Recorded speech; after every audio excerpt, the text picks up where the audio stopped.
we're going to talk about, right, our three key takeaways from the con. I want to hear, the group is always stronger than just the individuals.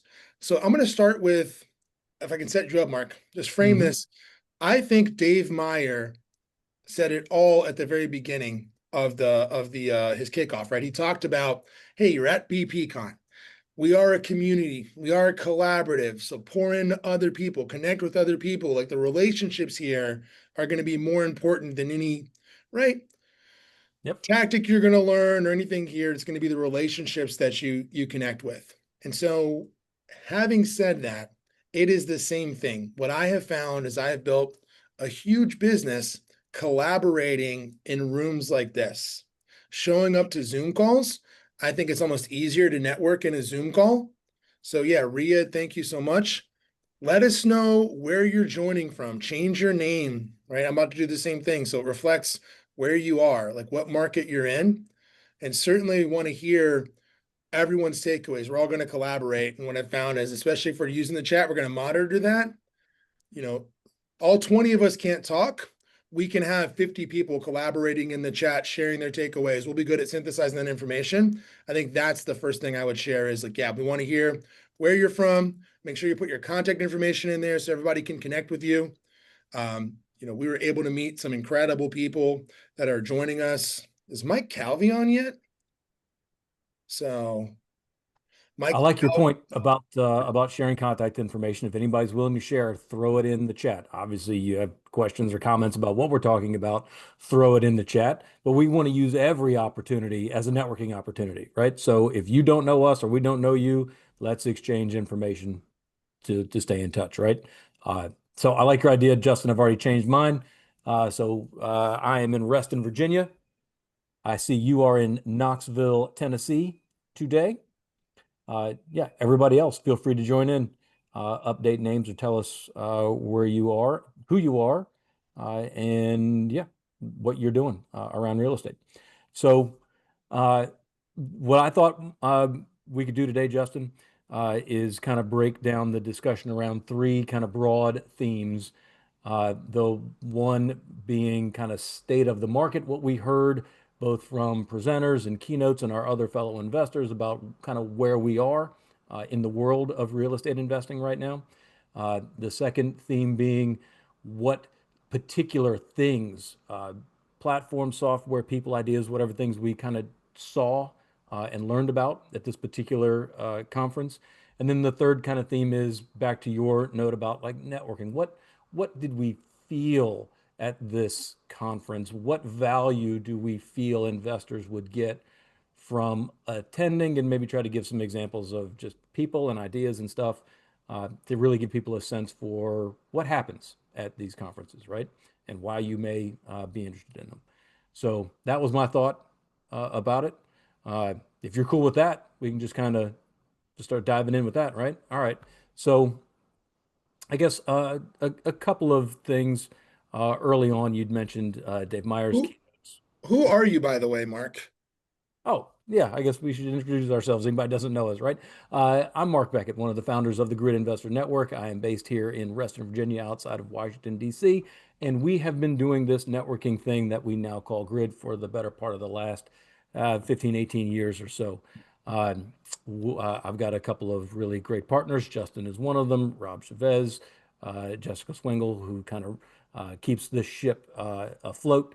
And we have been gathering in our local markets at least once a month with our tribes for that better part of the last 15 years. And Quick we like to question. do that. Who's recording this? Bax, are you recording this? Let's record this bad boy. I believe things all get recorded for us auto-magically, Robert. I don't think so. Is it? This is being recorded. Okay, good. Ria's got It it is being recorded, right, recorded. Ria? Okay, sorry. Thanks to the magic of the platform of Zoom and our cool people in the background, like Ria. But good to see you, Robert. In the Grid swag, we're all swagged up. So I'm hoping you heard what I was talking about as kind of the three big themes we're talking about. Awesome. All right. So before we get into the three big themes, and I'll touch on this again a little bit later when we're talking about specific platforms, because we've got a really good one, but one of them is our very good friends and new sponsors at Avail. the landlord management, property management, kind of all in one platform that we'll get you a link for if you want to check out. I'll talk about them more in a minute, but it is kind of a one-stop shop for self-managed landlords to do more, faster, better, the whole point of any platform. We'll talk about more about that in a minute, but I wanted to thank them for being a great sponsor. So the big themes early on, Dave and some of the other BiggerPockets folks talked about the market and where we are in the market. And so subset to that kind of where we are and where it's going, we need to kind of understand what drives real estate markets. We as investors have to choose places to invest. We have to choose the kinds of investments we're going to make, the kinds of properties we want to buy. So how you do that, where you do that, why you do it, and when are all kind of dictated by the market we're in, and that market is subject to forces. Most of us are residential real estate investors. So the forces that affect residential real estate are population, affordability, the broader economy, right? Affordability, incomes, those things. So that got talked about. And guys, you can tell me what your take on it was, but my take on what I heard at the conference this year was the market is fine. We're steady, we're stable versus where we've been, the last decade or so. Those of us that have been at this for more than 10, 12 years or so remember what the market was like after what we call the crash of 2008 to 2010. Wholly different market for the last 5 or 6 years. And kind of one of the points I think Dave was making was it's been relatively easy to extract money from residential real estate the last 5, 6 years because prices have been appreciating, the market has been steady, interest rates have been creeping up the last couple of years, but prior to that, they were historically low. So if you bought a thing, a piece of real estate, a piece of residential real estate, it was pretty hard to screw it up. You could clean it up, rent it out at good rates that probably paid for it if you had a remotely good deal. You could fix it up and sell it and make money for the thing that you sold. And you could trust that the market would kind of take care of you and that your rents were going to go up next year. The house was going to be worth more in 6 months than it was when you bought it. And those things were really taking care of you. There are some headwinds to that. Obviously, the last couple of years, rates have gone up. That's a headwind to affordability. The broader economy is largely stable. It depends on kind of what you measure and where. If you're measuring it by your stock portfolio, things are great. If you're measuring it by how employed you are and how employed your neighbors are, we're seeing some cracks in that. Okay, can I jump in real fast? Yeah. I'm gonna say, like I hear something different. Okay. The market is suffering in certain pockets, right? Significantly suffering in certain pockets, right? There are investors that are losing their ass in certain markets. Like and where? Florida, right? Mhm. Texas, parts of Texas, Mhm. Vegas, right? So Mhm. real estate is local, and your market may vary, but you're using the word cracks, and listen, you don't want a crack in your boat at any point in time. I'm seeing cracks too. And as an investor, when I see cracks, I also see, okay, let's be cautious. Let's make sure that we're like entering into any investments that we're going to do it like with a cautious eye. But I also think opportunity, like opportunity in the next 12 to 24 months. And Sure. we're going to start seeing a lot more opportunity. And so, like, I don't see stable. I see irrational exuberance in the stock market, right? I see, hey, I'm always going to be cautiously optimistic. That's what I am by definition as an investor. I'm cautiously optimistic, but like I smell opportunity. So if you have dry powder on the sideline or the ability to access capital or understand like asset values in your market, like get ready. It's going to get really good for investors here in the next 12 to 24 months to start buying things. I mean, I sat down with a developer yesterday and he's like, I'm in trouble, right? And that is one of many conversations I've had with developers. What So part of the world is that person in? DC, Okay. DC, right? That person's like in DC and they're in a bunch of projects and they're like in trouble, right? And now we're not feeling that in Northern Virginia, Mhm. but DC, it's like they're getting crushed. And Because of what do you Rob think? is the other co-founder of Grid, right? Been running Grid Reston for 17 years, a local investor community. If you don't know what Grid is, jumping on, join us at BPCon. We're the largest agent-led investor network in the country. We found that by leading local meetups and putting an agent at the center of it, the agent just naturally tends to be the ringmaster of the circus. They So know all the everybody. They're acts connected. Yeah. all the acts show up, and we are in 10 states, coast to coast, 20 cities. We've had 70 locations over the years we've run that. So when we're just sharing that, I think we have a unique perspective for between talking to agents and then being there on the ground in so many communities over the years, watching kind of the ebb and the flow, Yeah. Working with giving all you the builders, hyper local developers. info. Yeah, like working with all the builders, developers, investors in our market. Like I know what's happening in our market here. It's different than Vegas, very different than Knoxville, very different, but then it gives us a unique window, right? And one of the things that David said, and I agree with David on this. He said it's not one size fits all. I wrote it in the comments. Is like there what's really cool about this business is that there's so many different ways to make money in like in each market. And much of it is you paying attention to your own personality, the skills you bring to the table, right? And then what's happening at the local level, right? And then you can come up with a thesis as an investor to make money. So I heard that, right? I'm curious who else, like Justin, who else was at BP that is on this call? Like I comment. Oh, yeah. Yeah, Garrett is a builder from Nashville. We've got Mitch that we connected. Mitch does private capital, right, Mitch?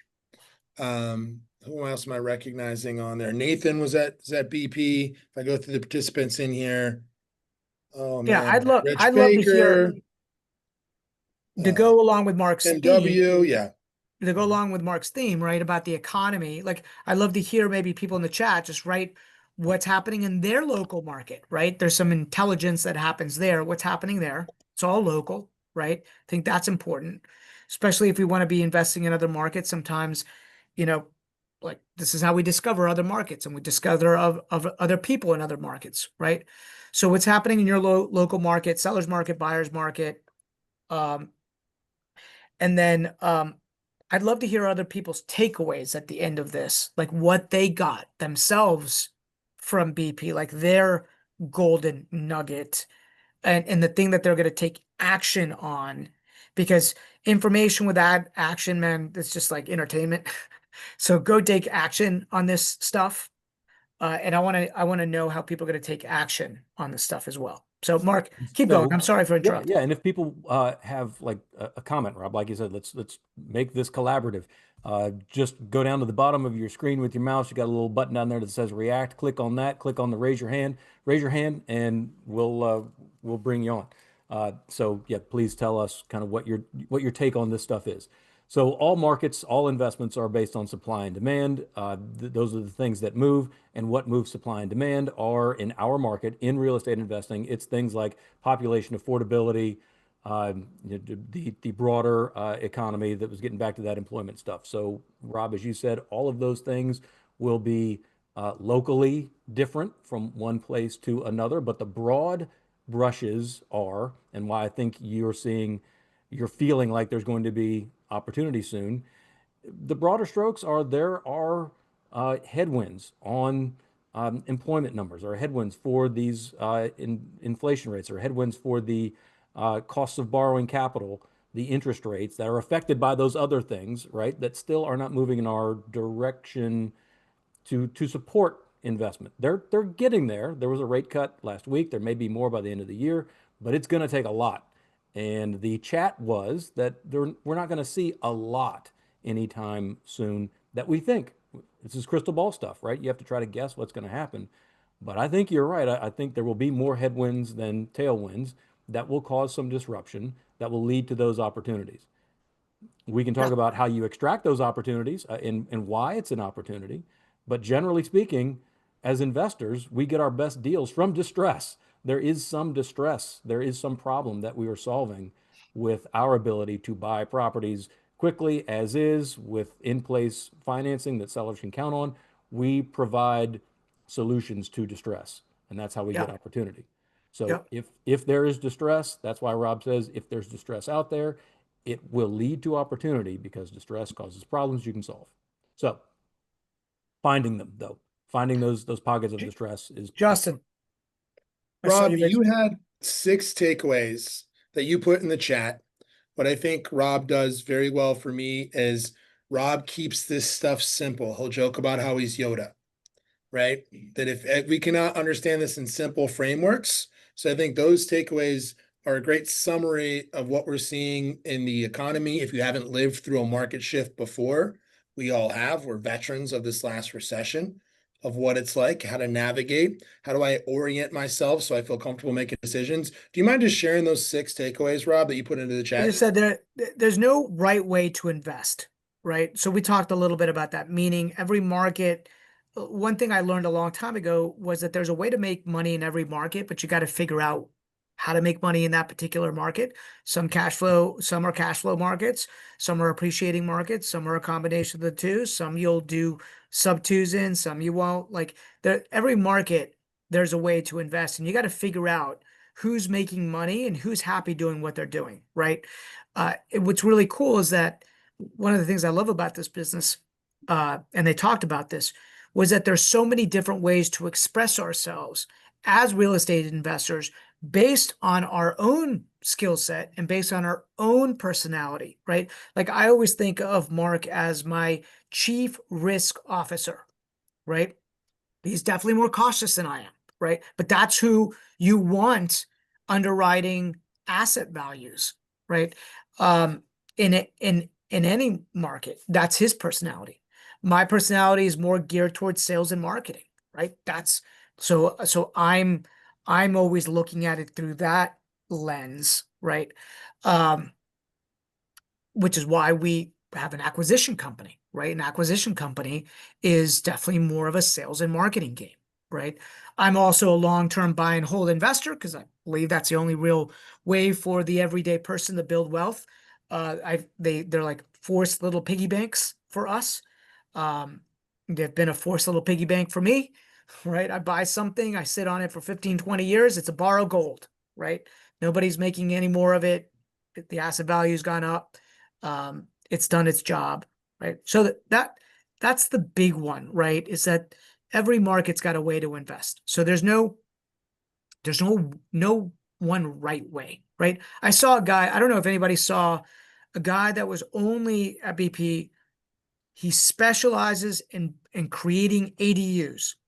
I'm like, what a badass little niche, right? In a time when affordable housing is a big issue. The guy from Vegas that was brokering them? I don't know if he was broke or no. This guy was more of a Different developer. cat. His name is Yeah. Jared. Different cat.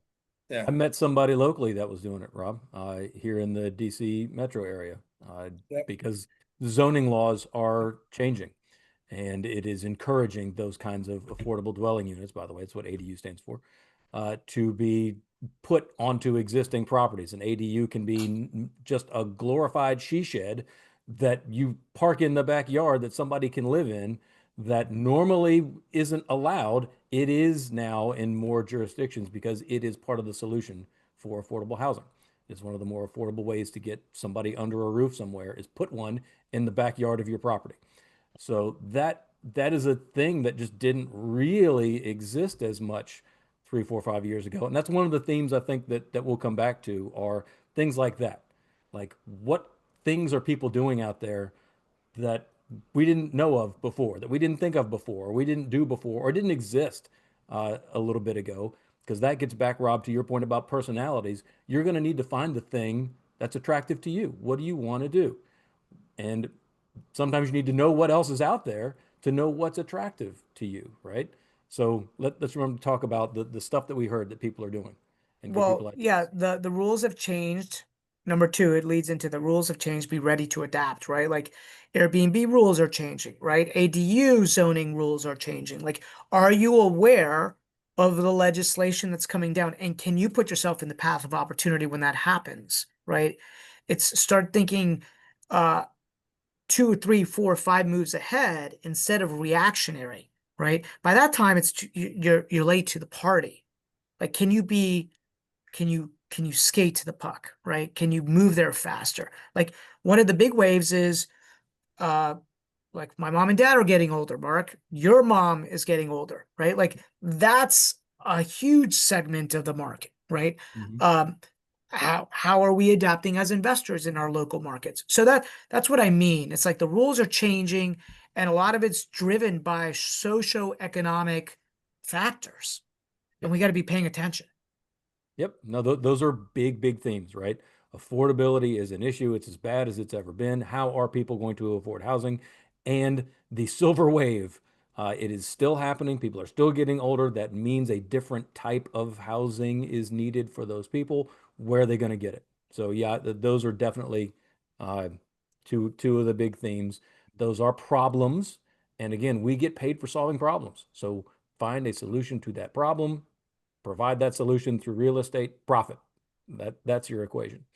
Uh, okay, well those are some of the big themes that I heard, uh, just generally about the market and where we are.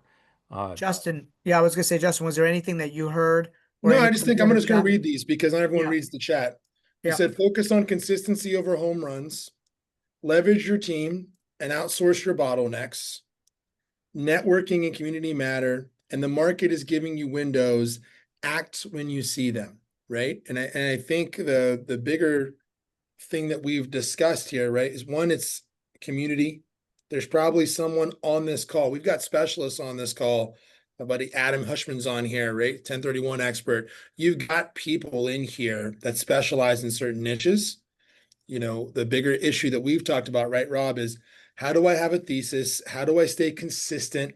How do I follow my internal underwriting guidelines? We know this. How'd you lose money, Justin? Well, I did something that I knew I shouldn't have done. Every freaking time, the longer you do it, you're like, nope, it is that. It is not that, like, I, my hyper specific underwriting formula, I underwrote it at, you know, an 8 cap and it was only a 6.5 cap. And that's why I lost everything. No, I totally convinced myself of something that wasn't in my core competency, or I got emotional. I'm a one-man show, so I don't have Mark to check me, yeah, right? yeah, Um, yeah, and I think yeah, that might be, who can you find that's been here before, right? I see some people chatting in there. That some of those four that we just mentioned, right? Focus on consistency over home runs. Community and networking matters. How do I eliminate the bottlenecks inside of my business? Those seem interrelated to me in terms of collaboration could solve some of those pieces. Like, we're very collaborative and we have made a lot more money collaborating than being a one-man shop and keeping all of the returns ourselves. yeah. Yeah, those are the things that some of the big notes, and then there was lots of little tactics of how to kind of express each one of those areas, right? Um, but those were a lot of the things that I heard, I saw, I took away, articles written.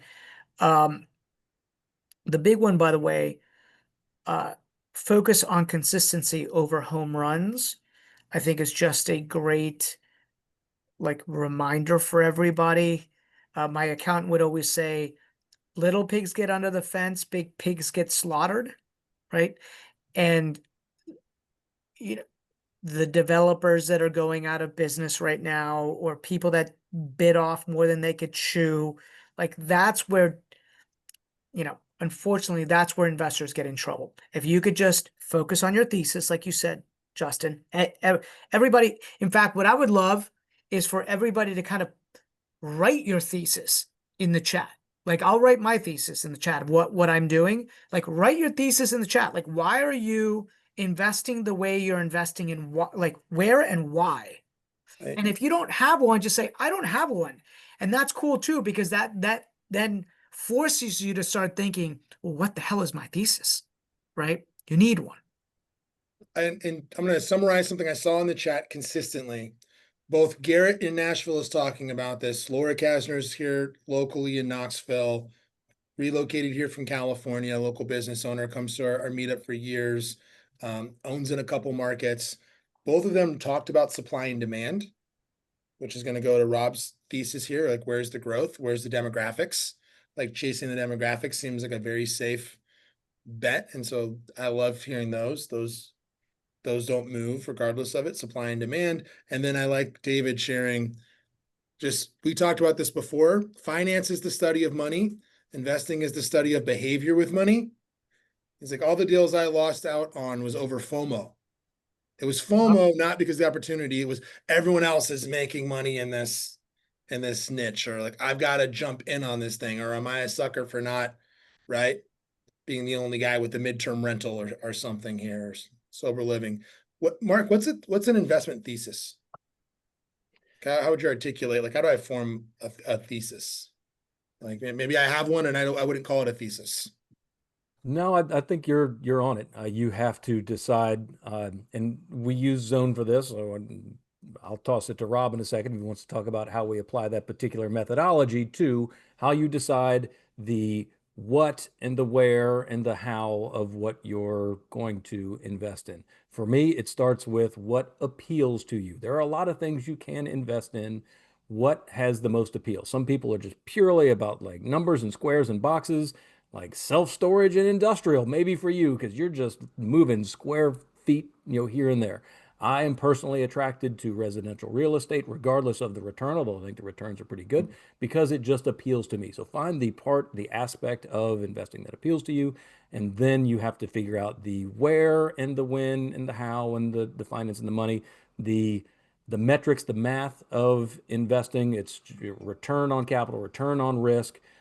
It's how you maximize leverage. Those are kind of bigger ticket things that apply to any kind of investing. So understand the math of, return, choosing this deal versus that deal, how to properly apply leverage and where you can get leverage for that thing that you're doing, because leverage amplifies everything.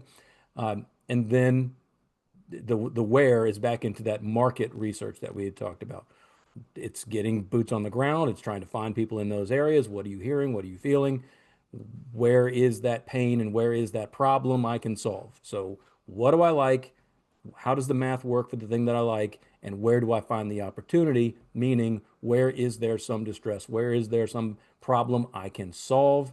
That's where we get our biggest opportunities, especially when we're in a market that may be shifting.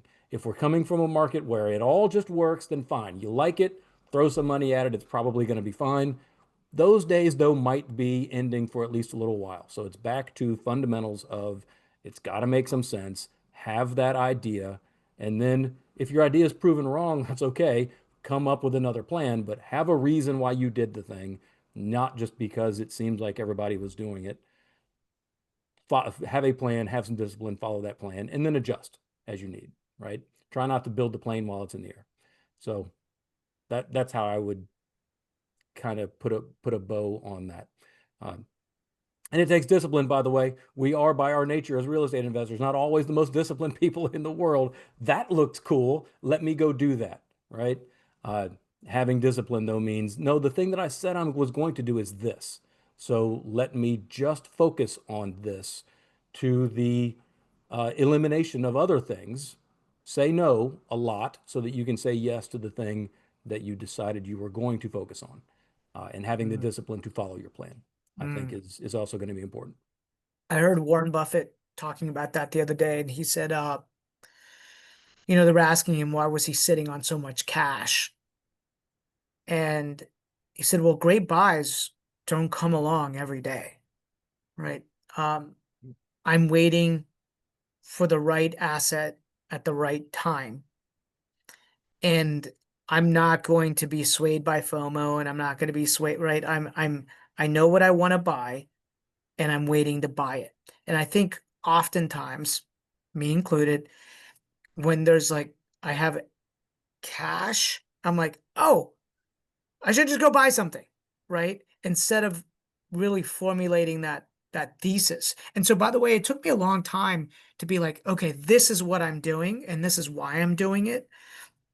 It probably wasn't in 18 years into the journey, if I'm being honest. Like up until that point, I was just like collecting. I had a thesis, Mark, in '08 and '09, but then like I ran the course of that one thesis, and actually I made a mistake. I stopped buying too soon, right? Right. Um, and then things became unaffordable. Sure. And I was like, okay, I need to look at other parts of the world, like of the like you can look at the world, right? But like I was like, I realized I actually want to be within an hour proximity. That's me, right? But somebody else is going to be okay buying, you know, a plane trip away or across the country away. That's fine, right? Yep. You You just got to gotta wear figure the out what suit. works for you. Right. You gotta wear the suit that fits. All right, so we'll come back to kind of these broader themes of the market and stuff like that while we're talking about all kind of three things, because the one thing you just said I think will be relevant when we talk about these other bigger takeaways from these conferences. That part about action versus discipline. So let's remember to come back to that.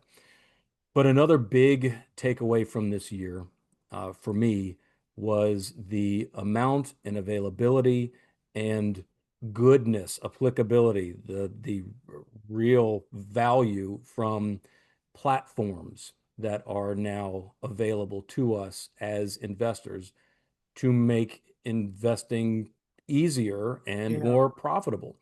Uh, whether it's from how you find the deal to finance the deal to get the work and contracting done and the management and the selling and the books and all of those things where we used to say, hey, I need a guy for that. I got a Oh guy for yeah. that or a gal for that, right? We used to live and die by our Rolodex of who's my person, right? Who's my who, not how. There was always a who behind the thing that you wanted to do. I think the new world order is that there is going to be a platform for the thing that you want to do. Some of this is back to the dreaded AI chat. I don't really know where all of that is going. I know a lot of these platforms are powered by the power of artificial intelligence to make the platform better. But what I can tell you is for most of the things that we need to do as investors, there is some kind of a platform out there, a software out there, a service out there that will make that thing that you're trying to do faster and more efficient. And that usually leads to you having either more time or more money at the end of it, right? So, Yeah. uh, I'm curious any like for those that went to the event, putting some of the platforms or tools that they saw. I saw one that was called like Base. Um, oh, I think anyhow, it's they base lane, and I think is Base that Lane, that was it. It was like Base Lane seemed interesting. It was bank accounts plus banking. it was banking plus management, right? Mhm. Um, and that was interesting. That was Fractionalized was another one that we're very interested in, right? Which was Fractional. Yep. fractional, Uh, I'm butchering it, raising Sorry. capital, That's right? a platform for raising capital without having to go to exclusively accredited investors and uh, the other syndication type of things. The hard way, the heavy lifting way that we all used to assume that things had to be done. So yep, there are platforms for that. Um, Mark was Property on a panel management, for Avail. Avail. so uh, yeah, let's if we may, because they are a partner of ours, uh, give me like 3 minutes to run through this one particular platform, uh, which is Avail for property management. Uh, it's astonishing, the kind of things that you can get done for you now, in this case, as a self-performing property manager. So we all know the usual way of managing property. You either answer all of the calls yourself and manage all the stuff yourself, or you go and get a property manager, right? Property managers charge between 7 and 10% on average for residential, regular, long-term property management. And if you're in any kind of major metro area, that means at the end of the year, you've spent a few $1,000s on property management to have somebody do stuff for you. Platforms like Avail make it so much easier to do so much of that stuff yourself at a greatly reduced cost. Uh, so what they allow you to do is enter information about your property. And so, all right, great. I've bought a house. I need to get it occupied. Cool. They have a listing process and platform. They're backed by Realtor.com, which is a huge platform, which means they have a big reach. So they can promote your rental property on all the major platforms to get you lots of applications. Oh, applications. How do I manage that? Cool, there's a platform built in here for that, for how you get to determine what kind of tenant you're looking for, what kind of application you want them to fill out, how you want them to fill it out, and easy links that you can send them to get those applications filled out. Okay, but are they actually going to be good tenants when they fill it out? All of that's in here. Criminal background checks, the credit reports, eviction reports, all the things that you need to know about your prospective tenants to help make decisions on them. Cool, I've picked a tenant. How do I get them under a lease? They've got the leases all built in here. So you can go to your particular area, your state, and it's all been checked for regulatory compliance. It's very simple, kind of plug and play, fill in the blanks for you as the landlord. What are the basic terms? It walks you through all the basic terms so that you can quickly and easily and efficiently get a lease built that you know will be good and viable and legal. Cool, now they're under a good lease. How do I get the money? Payments are all in there, right? No one should be taking random payments anymore from their tenants. Everything is now platformized on their end as well. You get them set up with how you can collect the rents up to and including credit cards if that's what your tenant chooses to do. You just want the money in the easiest, fastest way possible. This helps you do that. It helps you track maintenance so you can have easy communication back and forth with your tenants on maintenance. And now we've got all of this money that we've got to keep track of. There's accounting stuff. So there's bookkeeping, there's tax reporting, the 1099Ks. All of that stuff gets done for you in the platform so that you need to rely much less on other people to do it for you. The platform is doing it for you. And That's oh, pretty by the wild. way, beyond all the property management stuff, we were talking about markets and market research and how to know, if you're going into a good market. There's market research built into this platform. There's education built into this platform. The education piece is as good as the rest of it, with understanding the laws and your other resources and landlord guides and how to interact with your tenants. All of that stuff now built onto the platform in one place. It's really cool. You guys really ought to check it out. So I believe we're going to be able to drop a link in the screen for you where grid people get a discount. By the way, a lot of the stuff on this platform is free, but some of the best features you pay a nominal amount of money for, and we can even get you, I think, a free start on that. So I think Ria is going to drop that link in the chat for you. Check out this platform. You will be able to save yourself thousands of dollars, many, many hours of time, and know that it's being done right by using this very good platform of Avail. So that is just So, one so example. Justin, yeah, so Justin said steadily for insurance piqued his interest as well. I Sure. agree, right? Um, I'm curious if anybody else had any additional platforms that they saw that were of interest. But this, yeah, this is cool, Mark. This is, you know, I saw a couple. I saw separately from this, Beagle was kind of interesting. And then I've talked to two different people that had a product that was offering an insurance product, security deposit insurance or pet deposit insurance, mm, rather than taking the like a deposit directly. Just essentially like if I got security deposit insurance, maybe like the leverage would be greater. It's something I've been interested in kind of diving into and learning a little more to bring back to the network. But just yeah, the landscape is really changing steadily. And did anyone talk to steadily? I enjoyed the presentation, just the way he led off, and but I didn't get a chance to go by and dig into the platform in terms of having an insurance platform specifically focused on, you know, uh, investor ready properties that are typically uninsurable.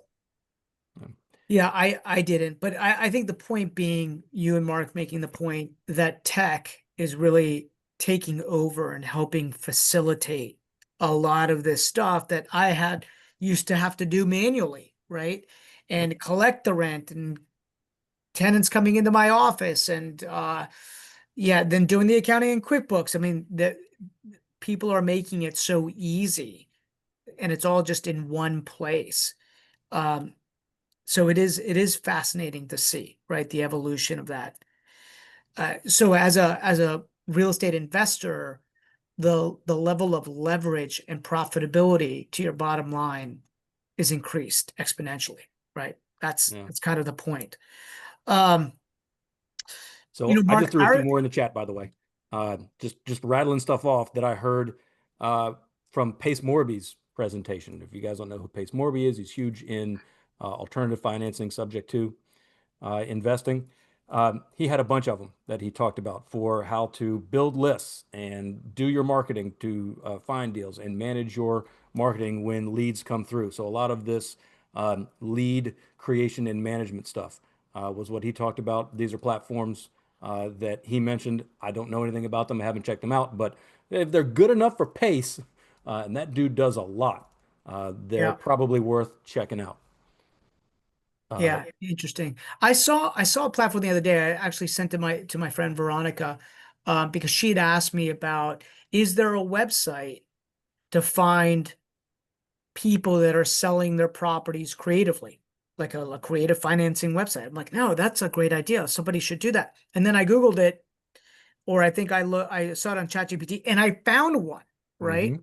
And I sent it to her, in fact, and I was like, damn, that would be awesome. Like, uh, let me see if I can find it. And it may be one of these, and if not, I guarantee you Pace has or knows or something about something like that, because that's his world, that creative financing world. So where you It's find called that, creativelisting.com. there Wow. you go. Creativelisting.com. Right. I don't Yeah. know how good it is, but it just goes to show you that it's about aggregating data, specific niching data down, right? Like creativelisting.com, or creating platforms to solve very particular problems for a very particular avatar like a veil. So yeah, I love it, which is why we go to these things, right? We go to these things to be ahead of the curve, to understand how we can increase efficiency in our own businesses, and to meet people that open our mind. I remember, Mark, you came up to me and you're like, dude, this guy came up, he had like a rock and roll shirt on, didn't look like he could like scrape two pennies together, and the guy's like rich as shit, right? Yep. Doing some really cool stuff. He's like, we need to do more of that, right? Yeah. Yeah. Yeah. And these things, these platform things, when you go to conferences like BP, yeah, they're a platform. They want to sell you a thing. That's okay. Go to the vendor area and check these people out. I know nobody likes getting like pitched for stuff, but most of them are super nice. We've actually been a vendor at a BPCon. Just people just want you to just be aware of their thing. They're not going to get any hard pitches or hard sells, but man, just do a lap around that room and just look at the stuff. Talk to some of these people about what they're doing, and you'll be amazed at how much more leverage you can get now Well, with I a lot of these saw, platforms. I saw, interestingly enough, just to give people perspective, the Airbnb room was packed. So still a lot of people doing that, making money there. Found that interesting. Yep. The ADU was wildly attended. Like there was like, it was big, right? Yep. Um, Private lending, very big. Yep. I'm curious if any, so the point being, if there's a niche that you want to explore deeper, like that's a good place to kind of go and figure out some of those different niches. Where else did you Yeah. see? So paces, private mortgage, and now we're talking about the sessions, right? This is Yeah. this is a whole different thing. There are sessions at these conferences talking about a particular niche where usually someone who is doing the thing is up on stage telling you what they're doing. So one that I went to was Pace Morby's about that creative financing and getting back to both what he does and the platforms that he uses and this kind of broader thing about AI. He's like, one thing that we're really doing a lot with AI now is that marketing chat. So I'm talking to a seller. I'm going to talk to a seller about a deal. I have AI look up the market statistics for the area, what's good or bad about the particular neighborhood, how to extract the information that I need from them to find their pain point, and then how I'm going to offer them solutions. He says, or give me 5 different offers for this seller scenario. So as soon as he knows kind of what he thinks the scenario is, he uploads that into AI and says, you give me AI, you give me solutions for this uh, seller, knowing what I like to do, and then it gives you solutions. He's like, and it works with the agents, and I can show the agents, hey, look, I'm not just telling you this is why this is what it's worth. Here, AI is telling us this is what's happening in the market. This is why this is worth what it is. This is why the solution makes sense.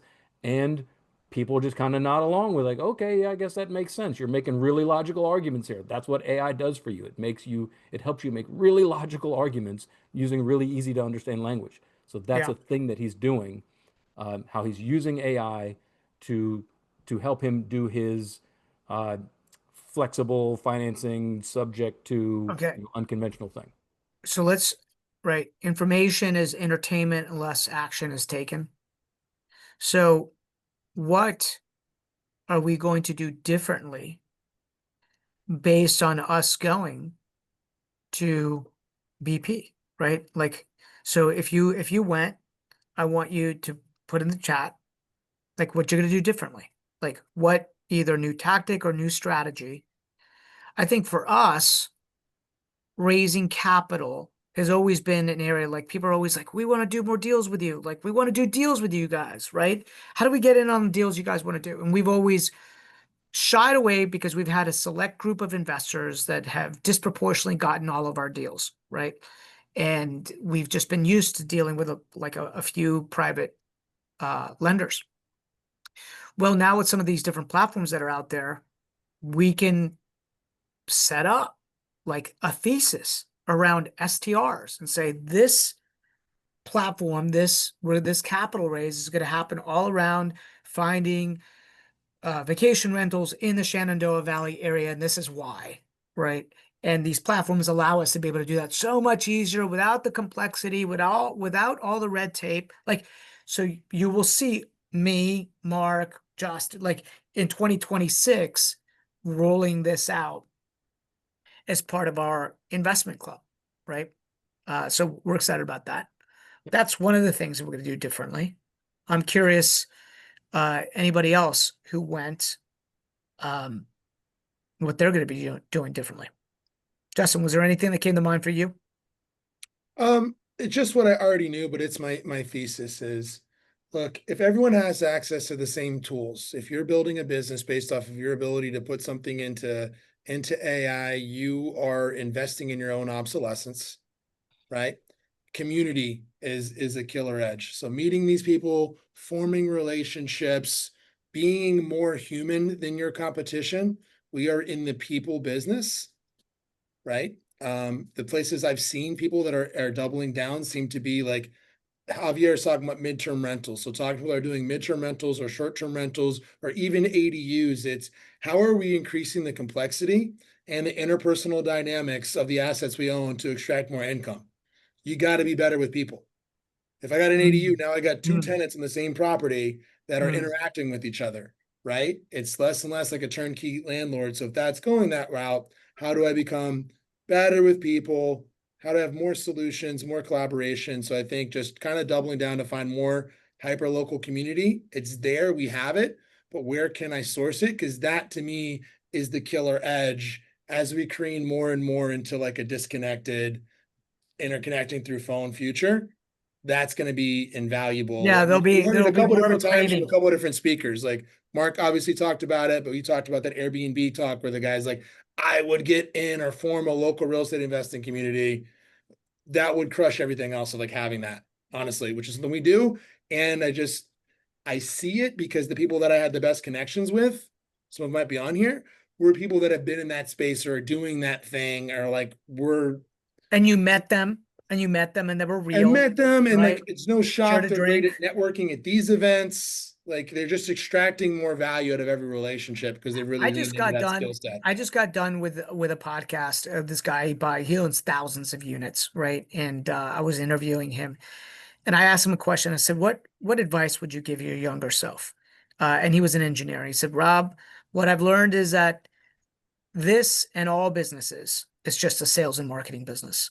I'd get really good at communicating with other people and developing relationships with other people. And it took me a long time to figure that out. So, and it's interesting because a lot of times people will go learn a strategy. They'll go to BiggerPockets or they'll come to Grid. They'll learn these strategies of how to do stuff. But if you suck with people, guess what? You won't get a deal. Like nobody's going to want to work with you. Nobody's going to want to refer you.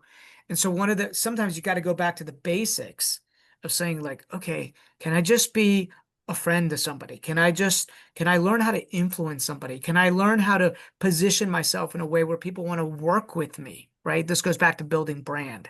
So, let's not escape that. And I think you were just talking a little bit about that, right? That's Yeah. a big piece of it for sure. I like that.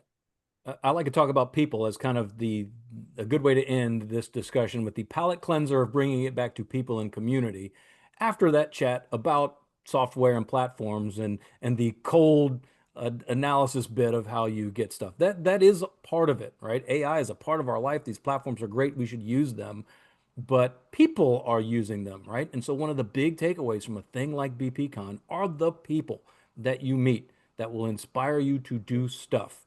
So that guy that we met, Robbie's doing like truck storage on random, leftover pieces of real estate that nobody else wants, making a killing, getting people to park equipment on it. That was a niche I hadn't thought of before. And that's a thing that you learn by talking to people. And you don't have to talk to all of them, but just find a way to get into some conversations with people at these events.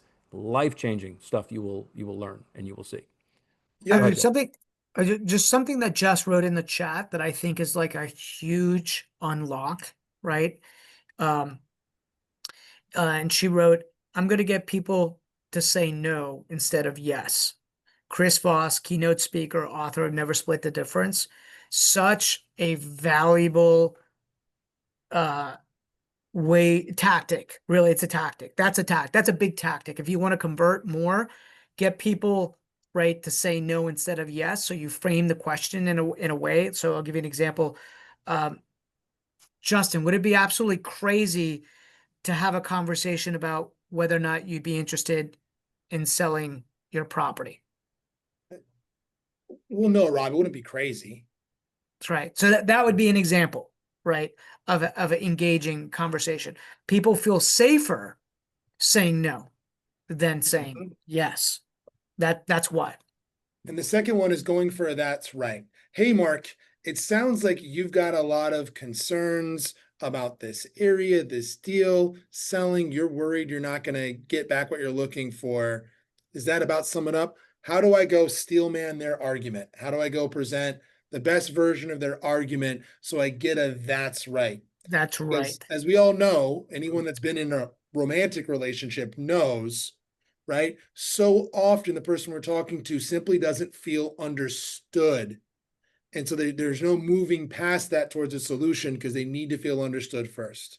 And I was like, that's a huge unlock of like, how can I reframe every single time for, hey, Mike Weber, here's what I'm hearing that you want out of this deal. Here's your concerns. Boom, boom, boom. Let me state all of those to get to the that's right.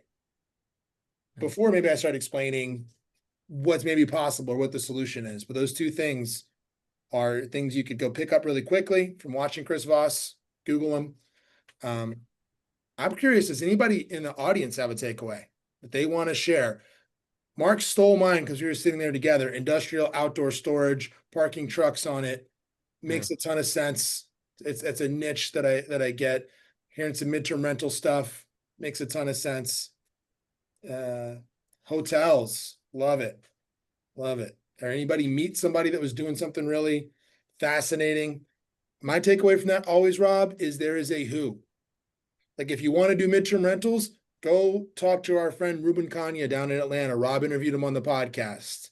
He is as a coach, he was crushing it. He developed the coaching out of just doing it so effectively. And now I've met multiple people that were like students of his out in the wilds that know Ruben when I mention that. But like, who's the who that's an expert in this niche that I'm going for?